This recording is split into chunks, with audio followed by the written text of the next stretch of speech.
Commentary আকারে এদের কুফরি এবং কোরআন সুন্নাহ বিরোধী কয়েকটা বক্তব্যের প্রমাণ আপনাদের সামনে উপস্থাপন করছি ধারাবাহিকভাবে। এর মধ্যে প্রথম আপনার বক্তব্য যেটা শুনতে পেলেন, গোটা দুনিয়াব্যাপী আল্লাহ তাআলা আমাদের মা বোনদের, মুসলিম নারীদের যে হিজাব এবং নিকাব পর্দার বিধিবিধান দিয়েছেন, সেই পর্দার ব্যাপারে তাদের বক্তব্য হচ্ছে এটা একটা শয়তানের চক্রান্ত। এই বক্তব্যটা কি আমার নাকি সেলিমের? এটাকে আপনারা দেখেছেন? ডকুমেন্টারি আকারে আপনাদের সামনে দেখানো হয়েছে। অথচ পর্দার ব্যাপারে কোরআন সুন্নাহ কত জোরালো বক্তব্য দিয়েছে। সূরা আহজাবের মধ্যে আল্লাহ পাক স্পষ্ট বলেছেন, ইয়া আইয়ুহান নাবিয়্যু কুল লিআজওয়াজিক ওয়া বানাতিক ওয়া নিসাইল মুমিনিন ইউদিনিনা আলাইহিন্না মিন জালাবিবিহিন্না যালিকা আদনা আন ইউরাফনা ফালা ইউদাইন ওয়া কানা আল্লাহু গফুরুর রহিমা। আল্লাহ পাক আয়াতের মধ্যে বলছেন, হে নবী, বলুন আপনি আপনার স্ত্রীদেরকে, বলুন আপনি আপনার কন্যাদেরকে, বলুন আপনি মুমিনদের স্ত্রীদেরকে বলে দিন, তারা ঘরের বাহিরে যখন যাবে জিলবাবের একটা অংশ যেন তাদের উপর ঢেলে দেয়। অসংখ্য মুফাসসিরিন কেরাম নির্ভরযোগ্য তাফসীরের মধ্যে তারা বর্ণনা করেছেন, জিলবাব হচ্ছে এমন একটা ওড়না, চাদর, কাপড় যা দিয়ে তাদের ফেস সহ পুরা শরীর আবৃত হয়ে যায়। অথচ সেই পবিত্র বিধানকে তারা বলছে শয়তানের চক্রান্ত। আমি এই ক্ষেত্রে তারা বলে আমরা তাফসীরকারকদের ব্যাখ্যা নেব না, মুফাসসিরদের কথা শুনবো না। মুফাসসিরদের কথা শুনবে না, তাহলে শুনবে কার কথা? তারা এমনও দাবি করে, আমাদের মহামান্য ইমামুজ্জামান সবাইকে তাফসীর পড়তে নিষেধ করে দিয়েছেন। তাফসীর পড়া নিষিদ্ধ। যারা হিজবুত তাওহীদ, তাফসীর পড়ার দরকার নাই, সরল বাংলা অনুবাদ পড়বে। অর্ধ শতাব্দী, অর্ধ দুনিয়ায় আল্লাহর হুকুম চলেছে, ন্যায় বিচার, সুবিচার, মানবাধিকার প্রতিষ্ঠা হয়েছে, তখন তো কোনো তাফসীর ছিল না। এখন আপনাদের ঘরে ঘরে তাফসীর, সবাই মুফাসসিরে কোরআন, তাফসীর বিশেষজ্ঞ, ব্যাখ্যা মাহফিল, তাফসীরুল কোরআন মাহফিল। আপনারা এখানে খুব স্পষ্টভাবে শুনতে পেয়েছেন যে সে কোনো মুফাসসিরদের ব্যাখ্যা নেবে না। অথচ আপনাদের জ্ঞাতার্থে ছোট্ট প্রশ্ন, কোরআনে কারিমের প্রধান মুফাসসির বিশ্বনবী মুহাম্মদ রাসূলুল্লাহ সাল্লাল্লাহু আলাইহি ওয়াসাল্লাম, তার কাছ থেকে কোরআনের ব্যাখ্যা সাহাবায়ে কেরাম গ্রহণ করেছেন।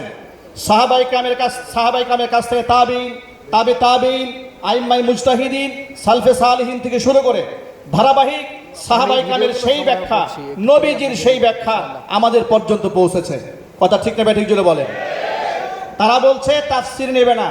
তাফসীর যদি না নেয়, নবীজি সাল্লাল্লাহু আলাইহি ওয়াসাল্লামের কথা যদি না নেয়, অথচ কোরআন বলেছে, সূরা হাশরে এসেছে, ওয়ামা আতাকুমুর রাসূলু ফাখুযুহু ওয়ামা নাহাকুম আনহু ফান্তাহু। আমার রাসূল তোমাদের মাঝে যা নিয়ে এসেছেন তোমরা আঁকড়ায় ধরো, যা থেকে নিষেধ করেছেন বিরত থাকো। তাহলে মহান আল্লাহ তাআলা নবীজির কথা নিতে বলেছেন, আর কোরআনে কারিমের প্রথম তাফসীর আল্লাহ রাসূলের কথা, সেই কথাকে প্রত্যাখ্যান করার কথা বলে হিজবুত তাওহীদের ভণ্ড ইমাম কুফরি করেছেন। প্রমাণ আপনারা দেখেছেন। আমি পর্দার ব্যাপারে উম্মুল মুমিনিন মা আয়েশা রাদিয়াল্লাহু তাআলা আনহার একটা বক্তব্য কওল নকল করছি। ওলামায়ে কেরাম আপনারা জানেন, ইহরামরত অবস্থায় মেয়েদের চেহারা ঢেকে রাখতে হয় না, ওপেন রাখতে হয়। কিন্তু পর্দার ব্যাপারে উম্মুল মুমিনিন মা আয়েশা রাদিয়াল্লাহু তাআলা আনহা বলেছেন, কুন্না নুগাত্তি ওয়ুজুহানা আনির রিজাল। আমরা মুহরিম অবস্থাতে যখন আমরা মুখ খুলে রাখতাম, যখন দেখতাম কোনো পুরুষ মানুষ আমাদেরকে ক্রস করছে, পুরুষরা যেন আমাদের চেহারা না দেখে, এই জন্য আমরা পর পুরুষ থেকে চেহারাকে আমরা ঢেকে রাখতাম। মা আয়েশা বললেন চেহারা ঢেকে রাখতাম, আর হিজবুত তাওহীদের শয়তান বলছে পর্দা করা, এই যে পর্দার সিস্টেম চালু করে দাও, এটা হচ্ছে শয়তানের চক্রান্ত। এবার আপনাদেরকে আরেকটা কথা শোনাই। নবীজি সাল্লাল্লাহু আলাইহি সাল্লামের পবিত্র স্ত্রী উম্মে সালামা রাদিয়াল্লাহু তাআলা আনহা, তিনি বলছেন, আমি এবং মাইমুনা রাদিয়াল্লাহু তাআলা আনহা রাসূলের সাথে কথোপকথন করছিলাম। এমন সময় আমাদের মাঝে হুজুরের অন্ধ সাহাবী আব্দুল্লাহ ইবনে উম্মি মাকতুম রাদিয়াল্লাহু তাআলা আনহু আগমন করলেন। ইতিমধ্যে পর্দার আয়াত নাযিল হয়েছে। হুজুর আমাদেরকে বলেন, ইহতাজিবা মিনহু, তার থেকে তোমরা পর্দার আড়ালে চলে যাও। আমরা হুজুরকে প্রশ্ন করলাম, আলাইসা হুয়া আ'মা লা ইউবসিরুনা ওয়া লা ইয়ারিফুনা, সে তো অন্ধ ব্যক্তি, আমাদেরকে দেখতে পারবে না, তো আমার সামনে থাকলে সমস্যা কি? নবীজি সাল্লাল্লাহু আলাইহি ওয়াসাল্লাম তখন উত্তরে বলেছিলেন, সে তো অন্ধ, আফা আমিয়া ওয়ানি আনতুমা আলাস্তুমা তুবসিরানিহি, সে অন্ধ তোমাদেরকে দেখবে না, তোমরা দুজন অন্ধ নাকি তোমরা দেখবে না? সুবহানাল্লাহ। পর্দার ব্যাপারে আল্লাহর নবীর নিজের আমল, স্ত্রীদের আমল, সাহাবায়ে কেরামের আমল, যুগ যুগ ধরে দিনদার ইমামদারদের আমলকে তারা বলেছে এটা হচ্ছে শয়তানের চক্রান্ত। এভাবেই তারা মহিলাদেরকে ওপেনে রাস্তায় নামিয়েছে, পত্রিকা বিক্রি করতে নামিয়েছে, বাড়ি বাড়ি পাঠিয়ে দিয়েছে। কারণ একটা পুরুষ পেরে আপনি প্রতিবাদ করতে পারবেন, ধরতে পারবেন, আটকাতে পারবেন, মহিলা হলে তো পারবে না। এই জন্য সুকৌশলে, কারণ শয়তানের প্রথম চক্রান্ত হচ্ছে এই দুনিয়ার মধ্যে ফিতনা লাগাতে গেলে মহিলাদেরকে হাতে না নিলে কাজ হবে না। ওরা এই পর্দা পুশিদার ফরজ বিধানকে লঙ্ঘন করেছে। এরপরে আরেকটি বক্তব্য এখন আপনাদের সামনে উপস্থাপন করা দাড়ি হবে। ইসলামের বুনিয়াদি বেসিক আসল নয়। আমি ইচ্ছা করেই দাড়ি ইসলামের বুনিয়াদি বেসিক আসল নয়। আমি ইচ্ছা করেই দাড়িকে ছোট রাখছি, ইচ্ছা করি। কারণ আপনারা মনে করবেন দাড়ি হলো ইসলাম, আমার সামনে আসেন, বুঝে শুনে আসতে হবে। পুরো জাতি যেদিন বুঝবে দিন প্রতিষ্ঠা করা ছাড়া মুসলিম হওয়া যায় না, সেদিন আমি চিন্তা করব লম্বা দাড়ি রাখবো কি রাখবো না। তার আগে না। দাড়ির ব্যাপারে কোরআনে কিচ্ছু নাই। দাড়ি না রাখলে কি আপনি মুমিন হতে পারবেন না? পারবেন। দাড়ির ব্যাপারে আল্লাহ কোরআনে কিছু বলেন নাই, এই ব্যাপারে আপনি স্বাধীন। নাউজুবিল্লাহি মিন যালিক। আমি এর এক একটা পয়েন্টের উপরে আমরা 1 ঘন্টার উপরে কথা বলতে পারবো ইনশাআল্লাহ। 1 ঘন্টা শুধু দালিলই কথা বলতে পারবো এদের কুফরি বক্তব্যের বিরুদ্ধে। কিন্তু এখানে অডিয়েন্স অনেক আলোচক রয়েছে, খুব সংক্ষেপে দু একটা কথা বলছি। দাড়ির ব্যাপারে তার মন্তব্য হচ্ছে দাড়ি ইসলামের বেসিক কিছু নয়, অথচ তাম পৃথিবীর ফুকাহায়ে কেরাম এই ব্যাপারে ঐক্যবদ্ধ, দাড়ি রাখা ওয়াজিব। শুধুমাত্র কিছু উলামায়ে কেরাম দাড়িকে সুন্নতে মুআক্কাদা বলেছেন, বাকি অধিকাংশ নির্ভরযোগ্য সমস্ত ফকিহগণ দাড়ি রাখাকে ওয়াজিব বলেছেন। এখন ফকিহদের বক্তব্য একটু পিছনে রেখে আসুন আমরা হাদিস থেকে একটু বক্তব্য শুনি। নবী করিম সাল্লাল্লাহু আলাইহি ওয়াসাল্লামের অসংখ্য হাদিসের মধ্যে ওয়াউফুল লুহা, দাড়িকে পূর্ণ করে দাও, ওয়ারফুল লুহা, দাড়িকে ছেড়ে দাও, এমন অসংখ্য হাদিস দাড়ির ব্যাপারে রয়েছে। এমনকি নবী করিম সাল্লাল্লাহু আলাইহি ওয়াসাল্লাম নিজে লম্বা দাড়ি রেখেছেন, সাহাবায়ে কেরাম রেখেছেন, পৃথিবীর সমস্ত নবীগণ রেখেছেন, তাবিগণ রেখেছেন, তাবিঈন রয়েছে গণ এটা আমল করেছেন। এটা এমন একটা আমলে মুরসাল আমল, ধারাবাহিক আমল, মুতাওয়াতির আমল। তাম দুনিয়ার সমস্ত নেককাররা দাড়ি রেখেছেন এবং এটা শিয়ার ইসলামের অন্তর্ভুক্ত হয়েছে। দাড়ি মুখে দেখা মাত্র একজন ব্যক্তিকে মুসলমান হিসেবে আন্দাজও করা যায়। সেই দাড়ির ব্যাপারে কটূক্তি। যে সমস্ত কাজগুলো নবীরা পারেননি সেই সমস্ত কাজগুলো বাইজিদ খান পন্নী তোমাকে দিয়ে হবে। কোথায় বলেছেন ইমামুজ্জামান নবীগণ যে কাজ পারেননি? মিথ্যাবাদী প্রতারক, কি করে বললে এই কথা? কোথায় বলেছি প্রমাণ দাও। একদম মহাসত্য পেয়েও যেখানে নবী রাসূলদের মধ্যে অনেকে ব্যর্থ হয়েছেন, যেখানে নবী রাসূলদের মধ্যে অনেকে ব্যর্থ হয়েছেন, পারেন নেই, সেখানে আমি কে? আমি তো কেউ না, কিছুই না। সেটা এই মসজিদের দিন আল্লাহ রহমে আল্লাহ অবসান করে দিলেন আমার, করো হবে। আল্লাহ রহমে আল্লাহ অবসান করে দিলেন আমার, করো হবে।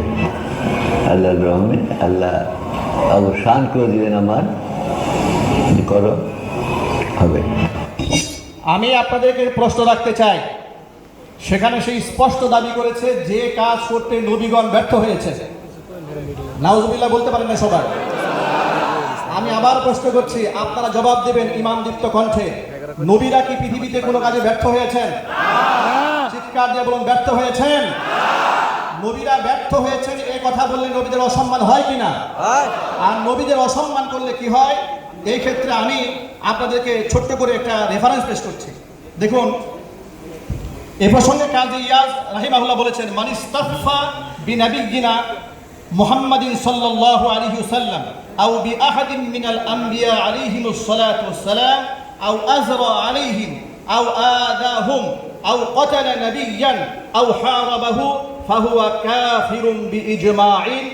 মানহুল জালিলের মধ্যে এসেছে খণ্ড নম্বর 9 পৃষ্ঠা নম্বর 96।